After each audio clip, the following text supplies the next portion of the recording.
Alright, good morning Philippines, good morning Filipino, good morning sa lahat ng mga Hawaiian, good morning sa mga DDS, good morning sa mga Pinklawan, good morning sa mga Team Bangag Defenders, good morning din sa mga Team Tambaloslos Defenders and Patrols, no? Magandang umaga sa inyong lahat. Pero kung kayo ay mga tangang Pinklawan, mga tangang mga BBM Defenders and tangang mga Patrols ng Tambaloslos team na panay question, no, kung bakit binabaha pa rin ang Davao City. Bakit binabaha ang Davao City? Look at this, oh, mga bubo. Ayan, ha, tingnan nyo to, baha sa mukha nyo. Alam nyo, sa totoo lang, kahit bahain kami dito sa Davao City, like kumbaga kahit ulanin kami ng malakas ng matagal at saka sabayan pa ng high tide at magkakaroon kami ng baha sa Davao City, okay lang kasi wala kaming leptospirosis dito, wala kaming mga basurang lumulutang kasama ang baha. Yan. So hindi good morning, ha, hindi good morning. Hindi ko kayo i-greet na good morning kung kayo ang mga kakamping, kayo ay ang tawag dyan, Team Bangag Defenders, mga Patrols ng Tambaloslos team. Wala kayong good morning, ha, na matatanggap sa akin. Kasi nga panay kayo tanong, no, bakit bumabaha sa Davao, bakit binabaha pa din, oh, despite sa 51 billion na flood control project ni Kong Pulong Duterte. Ngayon tatanungin ko kayo, ha, sagutin nyo to mga bobo, mga tanga kayo. Patunayan nyo hindi kayo bobo, ha, patunayan mga matatalino kayo ngayon. Sige nga, explain nyo sa akin, sa amin dito, no, ng mga DDS, bakit kaya ang Metro Manila or yung National Capital Region ay binabaha pa din despite sa trillion, 1.1 trillion na flood control project. Aber, sagutin nyo nga ako. Sige, dito sa Davao City, ang lugar ho namin, ang aming syudad ay napakalawak, no? Sa mga bobo, hindi alam ang geography, hindi alam ang land area ng Davao City. Napakalawak, no? Hindi mo maisip na ganun kalawak ang Davao City. Kalapad, yun, nakikita nyo yung bulubundukin na yan, Davao City pa rin yan, ha? Huwag kayong ano dyan, huwag kayong tatanga-tanga, ha?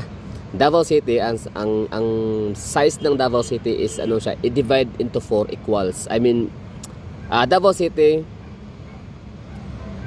or Metro Manila, yan, National Capital Region, i-multiply mo siya into 3.5 or 3.3 and a half. Tatlot kalahating National Capital Region siyang mag-i-equate sa lawak ng siyudad ng Davao City. Sa ngayon, ang congressional districts ng National Capital Region ay consist of 32. Yes, 32 congressional districts. That simply means meron kayong 32 congressmen or meron kayong 32 na representative. So, wag niyo sabihin na walang mga flood control projects yung mga hayop na yan. Oo, mga hayop naman talaga yung mga congressman, karamihan sa kamay nila. Kasi mantakin mo kung hindi mga hayop yung mga yan, kung hindi mga halimaw, mga buhayat, mga monster, mga magnanakaw yung mga yan, kung hindi mga hayop yung mga yan, edi sana walang baha sa Maynila, di ba? Edi sana walang mga millions of billions of properties ang masisira dahil sa baha, di ba? Ngayon, sagutin nyo ako, ha, sa mga nagtatanong dyan palagi, despite of 51 billion na flood control project sa Davao City, bakit daw binabaha pa rin kami dito sa Davao? Normal nga, kasi sea level nga kami dito. Yan, o, dagat yan, open sea. Lug Santa Modra, alam niyo sinabi ko, ha? Pwede ko kayo, luluri ko kayo dyan, na malaman nyo na dagat yan. Dagat yan, na hindi yan drawing, mga kayo, ha? Pasaway kayo. Dagat yan, kalibil niya ang lupain ng Davao City. So ibig sabihin, kapag mataas ang malakas, I mean marami ang bagsak, no, tubig ulan dito sa kalupaan ng Davao City. So ibig sabihin yan, baha talaga yan kasi galing sa bundok, no? Tapos streaming down the seashores yan, hanap yan sila ng level nila. So dadaan yan sa mga ilog namin na in fairness ang gaganda ng mga flood control project namin, yung mga ripraps. Ang ganda ng mga wallings, para talagang Great Wall of China kung pataasan lang din, no? Akala mo talaga Little Great Wall of China ang mga ano namin dito, mga ripraps, amin mga flood control projects sa mga ilog namin dito. Kasi ang taas, no? 30 feet ang kanyang taas, tapos ang lapad, tapos ginawa pang park, di ba? Pwede kang mag-jogging, mag-walking, biking, ganyan. So Davao City is super blessed talaga.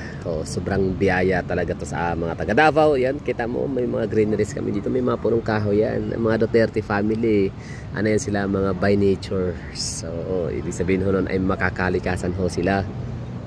Di baling I mean, kumbaga ano siya, hindi dapat nakakapinsala ng kalikasan ang pag-unlad ng isang bayan. Gano'n, no? So pwede talagang yumaman, pwedeng umasinso, aarangkada ang ekonomiya ng isang bayan nang hindi naninira ng kalikasan. So look at this, tingnan nyo yan, bahayan yan, marami, pero grabe ang green, di ba? Greeneries yan, dami mga punong kahoy. Grabe, no? City of Manila, ha? Andyan yung mga kurakot, si Abante, si Pastor Huwad na pastor, no? Bulaang pastor, bulaang propeta, lalabas sa ilang century ba, ilang siglo, basta isa yan, example yan si Bini Abante ang isa sa example, no? Malaking ebidensya, malaking proof, buhay na proof na hindi lahat ng mga pastor ay banal at santo. Yung mga iba dyan nagbula nga, mga kurakot nga, pastor. Kawawa naman yung mga taga-sunod ni pastor, kasi gano'n yan, no? Same feather flocks together, pastor, tapos ganyan ang gawain. Tsaka pa, fake din siya. Maliban sa pagiging fake na pastor, fake na preacher, isa rin siyang fake na congressman. Yes, siya, appointed lang siya. I mean, lang siya, binoto lang siya ni George Garcia, hindi ng mga tao, di ba? Talonan, tapos naging representative. Anyway, yun lang, ha.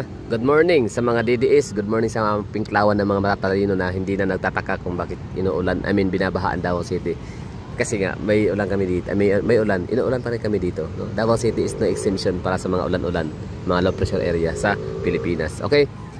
So, good morning din sa mga loyalist na matatalino, pero ewan ko kung may matalino bang loyalist. As pag sinabi kasing loyalist, wala na yan, bobo na talaga yan.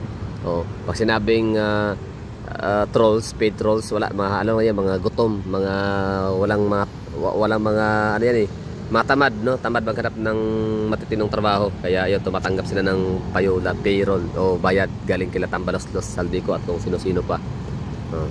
So mga bobo yung mga yan, mga bobo tamad, mga salot yan, mga yan, dapat yan no? Ganang basta mga salot, no? Kumbaga, pag ibig sabihin ang salot, ang ibig sabihin noon is walang pakinabang, nakakasira pa. Mga piste ba, ganon. Pinipeste nila ang Pilipinas, pinipeste, wala silang pakinabang. Ganda ng Davao City, ha? Good morning mga DDS, good morning mga pinklawan. Pero marami ding mga bobong. Actually ang pinklawan hindi naman talaga sila bobo, mga hypocrite lang talaga kanamihan. Mga hypocrites, tapos yun, mahilig sabay sa uso, no? As if na pag pinklawan sila na yung matino, sila na yung mga formal, professional, sila yung mga tatalino, mga eloquent, mga wisdom, kala nyo lang yun. Hindi nyo lang matanggap na ang pinakamagaling na presidente ay si Rodrigo Roa Duterte, na nanggagaling sa napakalayong lugar ng Pilipinas at dito sa Davao City pa nanggaling. At hindi nyo matanggap nga, na Davao City is one of the cleanest city in the Philippines. Safest city naman siya sa Pilipinas, number 1. Like, wala talaga dito, walang banta na manakawan ka, ano pa mga kriminal dito, mga magnanakaw, wala ditong ganito, walang ganon, no? Anyway, so yan lang, ha. So good morning DDS, good morning mga pinklawan pa rin still, no? Kasi mga pinklawan nga, mga hypocrite lang yung mga yan, pero hindi yan mga bobo kahit paano. May mga talino yung mga yan, nagbubulag-bulagan nga lang, at nagbibingi-bingihan. Ego, yan, pride, no? Di ba? Pride, ego, tapos yung iba nagpapanggap lang, kunyari, di ba? Wala lang. Anyway, yun, ha. So ganda ng Davao City, di ba? Ganito. Bakit kayo kami binabaha? Binabaha ba ang Davao? Yes, binabaha kami dito ng 2 oras, 3 oras, wala na, hupa na. Di ba? Walang basura, walang leptospirosis, di ba? Back to basic ang buhay. Basta ngayon niyo sabihin sa amin, bakit binabaha ang Davao City? Binabaha ang mukha nyo. Paano yung binabaha? Ganda nga oh. Linis. Ganda pa ng atmosphere. Although hindi nga lang kita natin si Mount Apo ngayon dahil sa may ulap. Hindi ko na siya nakita no ng mga ilang araw na. Talagang Davao pa talaga yung pagsabihan ninyo na bakit laging binabaha, bakit binabaha. Samantala yung baha namin dito, di naman nakakatakot kasi wala nga leptospirosis. Oo, pero hindi ko naman sinabing pag may baha lulusob kayo ha. Siyempre may Davao pa rin naman to. Hindi naman to ibang planeta na hindi nag-i-exist ang daga no. May existence pa rin ng may existence pa rin ng daga rito. Kaya wala pa kumpiyansa. Although malinis, di ba? Malinis ang Davao talaga in fairness. Wala kaming kinatatawag dito na example na matalsikan ka ng tubig baha, okay lang no. Hindi siya ganun nakakadiri. Ganda ng Davao. Sabihan nyo kami na bakit kami binabaha. Malamang may ulan nga kami dito, inuulan din kami, mga bubo. Isipin mo yun, 32 congressmen or representatives. Meron kayong congressman dyan, 32 piraso. Lahat yan may mga flood control project. For example, City of Manila ha, sa lugar ni Yerme, ni Isko Moreno. Yung kanilang land area napakaliit. Oo. Tapos 2 million ang population. 6 ang representative. O yung 6 na yun, imposibleng walang mga yun eh. Bini Abante pa, kurakot yung hayop na yan. Oo. Nangunguna, pangalawa si Chua. Oo. Pangatlo sino yan? Valeriano ba yun? Oo. Maraming mga dyan, mga kurakot yan. Halos lahat yan, sila dyan sa City of Manila.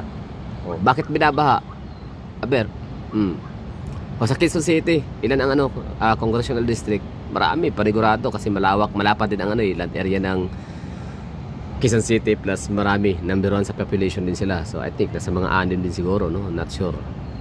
Kasi nga yun basihan ko 6 nga ang City of Manila, so what more ang Quezon City na mas malaki ang land area at mas maraming population.